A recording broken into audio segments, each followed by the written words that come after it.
உயிர்த்தெழுந்த இயேசு கிறிஸ்துவின் வல்லமை ஊழியங்கள் வழங்கும் இன்றைய வேத வசனம். Resurrected power of Jesus Christ ministry presents today's Bible verse. Blood of Jesus. Definition of blood. Blood is a body fluid in human and other animals that supplies to cells nutrients, oxygens, and takes away from those cells metabolic waste products. What the Bible tells about blood. The life of the flesh is in the blood. Without the shedding of blood, there can be no forgiveness of sins. It is the blood that makes atonement of sin for one's life. In the Old Testament, the priest offered animals' blood over and over again. But this repeated shedding of blood never permanently removed the curse of sin. When Jesus came and offered up his life, pouring out his blood on the cross, the perfect sacrifice had finally been made. Benefits of the blood of Jesus. Blood of Jesus redeems us. Blood of Jesus purifies our hearts and minds. Blood of Jesus brings us into fellowship with God. Blood of Jesus makes peace with God.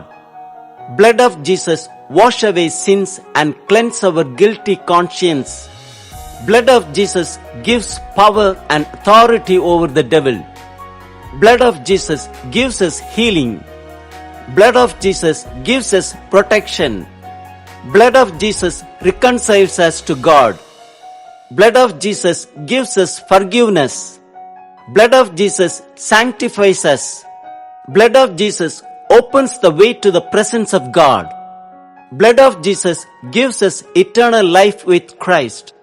Blood of Jesus saves us from the wrath of God.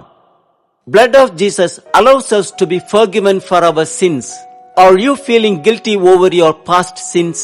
Precious blood of Jesus washes away all your sins and cleanses your guilty conscience. Confess your sins and he is faithful and just and will forgive all your sins and purify you from all unrighteousness. God bless you all. Today's Bible verse for 26th of November 2021 is from Colossians 1:14 and the theme is blood. Part 2. In whom we have redemption through his blood, the forgiveness of sins. குமாரனாகிய அவருக்குள் அவருடைய இரத்தத்தினாலே பாவ மன்னிப்பாகிய மீட்பு நமக்கு உண்டாயிருக்கிறது. இரத்தத்தை குறித்ததான வேத வசனங்களை பார்க்கலாம். எபேசியர் 2:13 வாசிக்கிறோம். முன்னே தூரமாயிருந்த நீங்கள் இப்பொழுது கிறிஸ்து இயேசுவுக்குள் கிறிஸ்துவின் இரத்தத்தினாலே சமீபமானீர்கள். ஏசாயா 1:18 வாசிக்கிறோம். வழக்காடுவோம் வாருங்கள் என்று கர்த்தர் சொல்லுகிறார். உங்கள் பாவங்கள் சிவேரென்று இருந்தாலும் உறைந்த மழையைப் போல் வெண்மையாகும். அவைகள் இரத்தாம்பர சிவப்பாய் இருந்தாலும் பஞ்சை போலாகும். எபிரேயர் 13:20-21 வாசிக்கிறோம். நித்திய உடன்படிக்கையின் இரத்தத்தினாலே ஆடுகளுடைய பெரிய மேய்ப்பரான நம்முடைய கர்த்தராகிய இயேசுவை மரித்தோரிலிருந்து ஏறி வர பண்ணின சமாதானத்தின் தேவன் இயேசு கிறிஸ்துவை கொண்டு தமக்கு முன்பாக பிரியமானதை உங்களில் நடப்பித்து நீங்கள் தம்முடைய சித்தத்தின்படி செய்ய உங்களை சகலவித நற்கிரியையிலும் சீர்பொருந்தினவர்களாக்குவாராக. அவருக்கு என்றென்றைக்கும் மகிமை உண்டாவதாக. ஆமேன். லூக்கா 22:20 வாசிக்கிறோம்.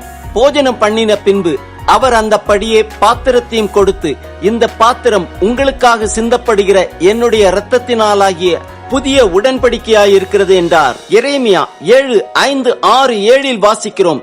நீங்கள் உங்கள் வழிகளையும் உங்கள் கிரியைகளையும் நன்றாய் சீர்படுத்தி நீங்கள் மனுஷனுக்கும் உள்ள வழக்கை நியாயமாய் தீர்த்து பரதேசியையும் திக்கற்றவனையும் விதவையையும் ஒடுக்காமலும் குற்றமில்லாத இரத்தத்தை இந்த ஸ்தலத்திலே சிந்தாமலும் உங்களுக்கு கேடுண்டாக அந்நிய தேவர்களை பின்பற்றாமலும் இருப்பீர்களேயாகில் அப்பொழுது நான் உங்கள் பிதாக்களுக்கு கொடுத்த தேசமாகிய இந்த ஸ்தலத்திலே உங்களை சதா காலமும் குடியிருக்க பண்ணுவேன். ஆபகுக் 2:12 வாசிக்கிறோம். இரத்த பழிகளாலே பட்டணத்தை கட்டி அநியாயத்தினாலே நகரத்தை பலப்படுத்துகிறவனுக்கு ஐயோ. எபிரேயர் 10:4 வாசிக்கிறோம். அல்லாமலும் காளை வெள்ளாட்டுக்கடா இவைகளுடைய இரத்தம் பாவங்களை நிவர்த்தி செய்ய மாட்டாதே. வெளிப்படுத்தின விசேஷம் 12:11 வாசிக்கிறோம். மரணம் நேரிடுகிறதா இருந்தாலும் அதற்கு தப்பும்படி தங்கள் ஜீவனையும் பாராமல் ஆட்டுக்குட்டியின் இரத்தத்தினாலும் தங்கள் சாட்சியின் வசனத்தினாலும் அவனை ஜெயித்தார்கள்.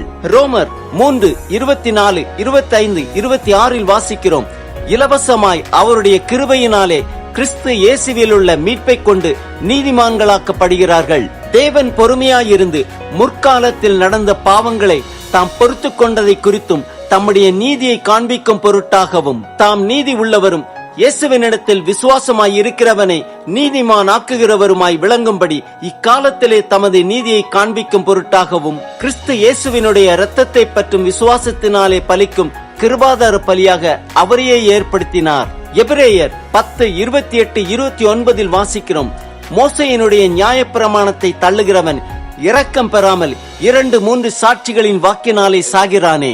தேவனுடைய குமாரனை காலின் கீழ் மிதித்து தன்னை பரிசுத்தம் செய்த உடன்படிக்கையின் இரத்தத்தை அசுத்தம் என்றெண்ணி கிருபையின் ஆவியை நிந்திக்கிறவன் எவ்வளவு கொடிதான ஆக்கினைக்கு பாத்திரவானாய் இருப்பான் என்பதை யோசித்து பாருங்கள். ரோமர் 5:8-9 வாசிக்கிறோம்.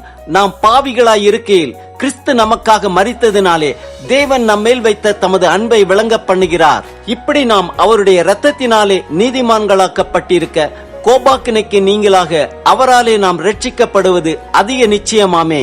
ஆம், இயேசு கிறிஸ்துவின் இரத்தத்தினாலே பாவ மன்னிப்பாகிய மீட்பு நமக்கு உண்டாயிருக்கிறது. நம் பாவங்கள் சிவேரென்று இருந்தாலும் உறைந்த மழையைப் போல வெண்மையாக்குவார். அவைகள் இரத்தாம்பர சிவப்பாய் இருந்தாலும் பஞ்சை போல ஆக்குவார். இன்றைய இரட்சணியனால் இயேசு கிறிஸ்துவின் இரத்தத்தினாலே பாவ மன்னிப்பை பெற்றுக்கொண்டு பரலோக ராஜ்யத்தை சுதந்தரித்துக் கொள்வோம்.